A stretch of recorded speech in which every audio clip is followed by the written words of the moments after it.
అయినా మేరీ గారి అప్లికేషన్ ఎందుకు రిజెక్ట్ చేశారో నాకు ఇంకా అర్థం కావటం లేదు. అప్లికేషన్ డీటెయిల్స్ మిస్ మ్యాచ్ అయి ఉంటాయా?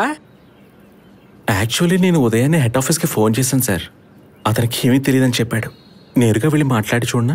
దానివల్ల ఎలాంటి ప్రయోజనం లేదు మేరీ. ఇంతకు ముందు ఇలాంటి కేసులు చాలా వచ్చాయి. ఎంటైర్ సిస్టమ్ కంప్యూటర్మయమైంది కదా.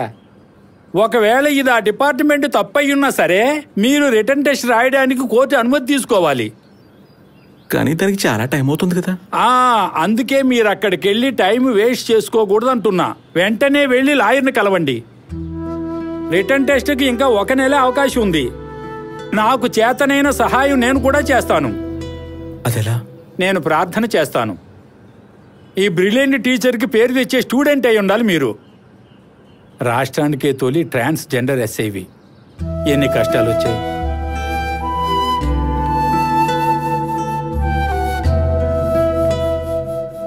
ఈ అఫీషియల్ రికార్డ్స్లో అంటే పాస్పోర్ట్, పాన్ కార్డ్, ఆధార్ కార్డుల్లో వీటన్నిటిలో మేరీకుటి మాతుకుటి అని ఉంది. That means male. కానీ పోలీస్ అప్లికేషన్లో మీరు ఫీమేల్. రాంగ్లీ బబుల్డ్ అని వాళ్ళు అందుకే అన్నారు. వాళ్ళ సైడ్ నుండే ఈ విధంగా తప్పు జరిగి రిజెక్ట్ అయింది అంటే కోర్టుకు వెళ్ళి టెస్ట్ చేయించవచ్చు. కానీ ఇక్కడ అలా కాదు.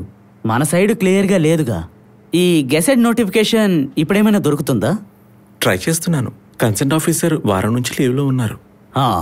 ఇదే బ్యూరోక్రసీ వాళ్ళతో సమస్య. ఏదో ఒక మార్గం ఉండే ఉంటుంది. ట్రై చేద్దాం. Anyway thank you so much. ఏయ్ మేరీ డార్లింగ్, నాకు థ్యాంక్స్ చెప్పకూడదు. అది విని నేను తట్టుకోలేను. చెయ్యి అంత మెత్తగా ఉందో.